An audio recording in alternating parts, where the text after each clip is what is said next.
Hello everyone, welcome to the channel. PCS RO मुख्य परीक्षा 2025 के एक्सपीरियंस देखेंगे। आज के टास्क का सलूशन और ये स्पेशल टास्क दिए जा रहे हैं द्रोणाचार्य 1.0 मेंस पेट बैच में। तो ये स्पेशल टास्क था गद्यांश पर आधारित प्रश्न। जो लोग हमारे पेट बैच से नहीं जुड़े हैं, अपनी तैयारी को इन्हांस करना चाहते हैं, तो हमारे पेट बैच से जुड़ सकते हैं। उसके लिए आपको सबसे पहले टेलीग्राम चैनल से जुड़ना होगा। पीसीएस वंडर टेलीग्राम चैनल पर आप जुड़ेंगे और वहाँ पर आप हमें मैसेज कर सकते हैं। तो आइए करते हैं गद्यांश पर आधारित प्रश्न। ये देखो आपका दिया गया है गद्यांश और उस पर बेस्ड क्वेश्चन पूछे जाते हैं। ये आपके आरओ मुख्य परीक्षा में 21 नंबर के और पीसीएस मुख्य परीक्षा में दोनों में पूछे जाते हैं। इसके अलावा आप कहीं भी जिसमें मेंस पूछा जाता है उन सभी स्टेट पीसीएस के लिए ये रामबाण वीडियो है। तो वीडियो को शुरू से लेकर के अंत तक जरूर देखा करिए, क्योंकि इसमें बहुत सारे फैक्ट्स रहते हैं। लास्ट में आपको टेक्निक बताई जाती है कि कैसे इसका सलूशन लिखना है। तो सबसे पहले पढ़ेंगे ये गद्यांश, उसके बाद में इस पर बेस्ड क्वेश्चन करेंगे। इस दुखमय संसार में सुख की इच्छा और प्रयत्न प्राणियों का लक्षण है। ये लक्षण मनुष्य में सबसे अधिक रूपों में विकसित हुआ है। मनुष्य की सुखेच्छा कितनी प्रबल, कितनी शक्तिशाली निकली, न जाने कब से वह प्रकृति को काटती छांटती संसार का काया पलट करती आ रही है। वह शायद अनंत है, आनंद का अनंत प्रतीक है। वह इस संसार में न समा सकी, तब कल्पना को लेकर उसने बहुत दूर स्वर्ग की रचना की। चतुर्वर्ग में इसी सुख का नाम काम है। यद्यपि देखने में अर्थ काम अलग अलग दिखाई पड़ते हैं, पर सच पूछिए तो अर्थ काम का ही एक साधन ठहरता है। साध्य रहता है काम या सुखी। अर्थ और काम के बीच जीवन बढ़ता हुआ चला जाता है।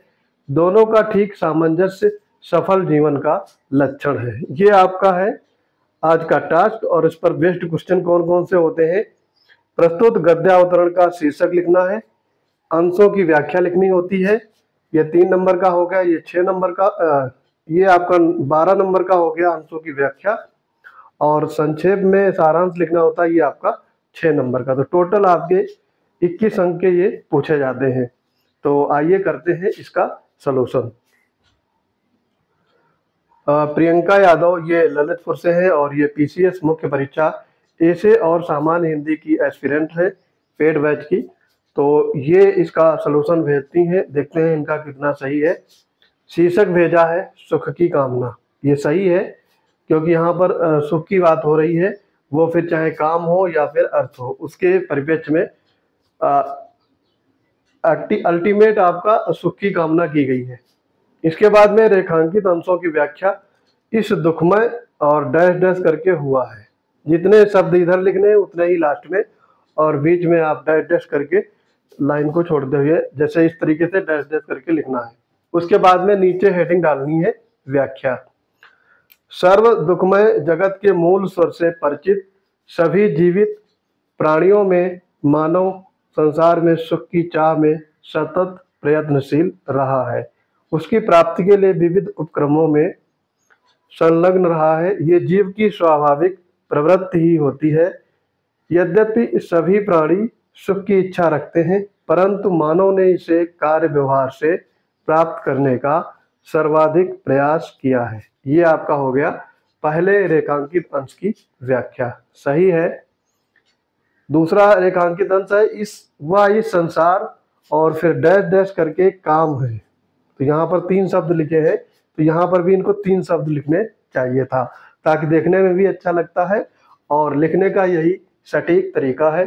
फिर व्याख्या इसमें ये लिखनी है, मानवीय मन ने सुख की प्रबल कामना की पूर्ति हेतु प्रकृति का दोहन करते हुए जब अपने अहम की पूर्ति कर ली और उसे ऐसा लगा कि पृथ्वी पर उपस्थित हर सुख उसने प्राप्त कर लिया है,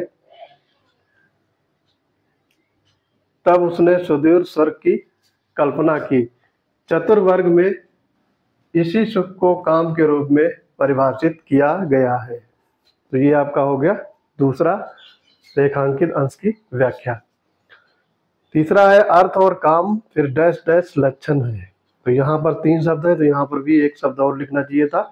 फिर इसमें व्याख्या है सुख को प्राप्त करने के तरीके के आधार पर मनुष्य को हम दो वर्गों में रख सकते हैं। पहला, जो केवल भौतिक संसाधनों जैसे कि रुपया पैसे को ही सुख मानता है। दूसरा, वह जो सिर्फ भोग विलास वासना तृप्ति को सुख समझता हो। किंतु प्रगतिशील विवेकी मानव का लक्षण मध्यम मार्ग का अनुसरण करके सफल जीवन प्राप्त करना होता है। तो ये आपके हो गई तीसरे रेखांकित अंश की व्याख्या, और इन्होंने काफी सटीक लिखा है तीनों ये व्याख्याएं।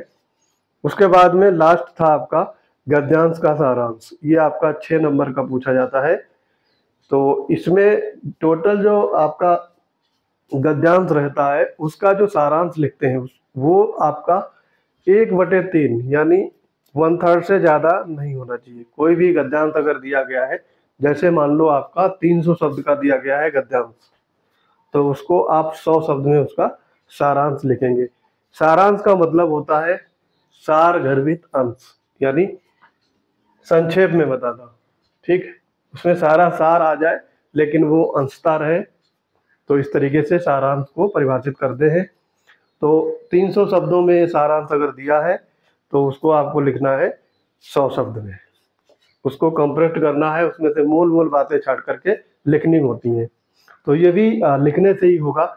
जितना आप ज़्यादा प्रैक्टिस करेंगे उतना ही आप अच्छे से लिख पाएंगे और आपकी राइटिंग में भी इम्प्रूवमेंट दिखेगा। राइटिंग अच्छी होती है तो 10-15 नंबर तो आपके यूं ही बढ़ जाते हैं। तो इसमें देखेंगे इन्होंने कैसे लिखा है।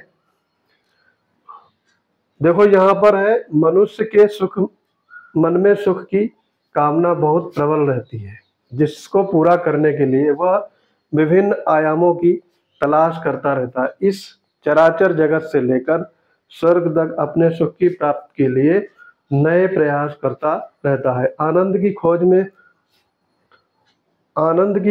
में उत्पन्न काम और अन्य प्रवृत्तियों के साथ समायोजन कर सुखी जीवन प्राप्त करना मानव के लिए सर्वथा बेहतर है। तो ये सारे आपके इसमें इन्होंने सारी चीजें समाहित की हैं। तो आई होप ये वीडियो आपको समझ में आ गया होगा। अगर हमारे प्रीलिम्स यहाँ पे इनको 21 में से 18 मार्क्स आराम से मिल जाएंगे।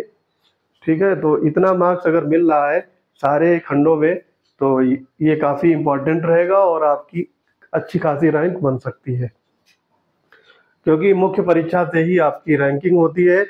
तो लास्ट टाइम 400 में से 280 प्लस ये जनरल का कट ऑफ गया था। तो इस कट ऑफ को ध्यान में रखते हुए आपको अपने हिंदी आलेखन और निबंध में पकड़ बनाए रखना है, क्योंकि निबंध आप लिखेंगे तो उसमें कम से कम आपको एग्जाम से पहले 200 या 250 ऐसे लिखने हैं, अपने खुद से प्रैक्टिस करना है। लगभग रोज एक ऐसे लिखना है, ये ध्यान में रख कर के पढ़ाई करिएगा। तो जो लोग हमारे पेड बैच से जुड़ना चाहते हैं या फिर रेगुलर टास्क प्रैक्टिस करना चाहते हैं तो वो लोग हमारे, देखो इस समय 2-3 बैच चल रहे हैं। आरओ का एक बैच चल रहा है प्रीलिम और मेंस का। ठीक है, इसमें आपको प्रीलिम में जीएस और हिंदी की क्विज कराई जाती है। मेंस में आपका द्रोणाचार्य 1.0 मेंस पेड बैच है जिसके आप टास्क देख रहे हैं। तो इन दोनों की फीस इस समय 300 रुपये है। और इसके अलावा आपका पीसीएस मुख्य परीक्षा का जो बैच चल रहा है, पीसीएस हिंदी और ऐसे दोनों का ये कंबाइंड बैच है, तो इसका भी फीस इस समय 300 ही है। तो ये दोनों बैच आप ज्वाइन कर सकते हैं और मैक्सिमम लाभ अर्जित कर सकते हैं। इन दोनों बैच को जुड़ने के लिए आपको पीसीएस वंडर्स टेलीग्राम चैनल से जुड़ना होगा। वहाँ पर इन दोनों बैच की डिटेल आपको मिल जाएगी और पेमेंट करने के बाद आपको सीधे पेड बैच से जोड़ दिया जाएगा। तो आई होप ये वीडियो आपको पसंद आ रहे होंगे।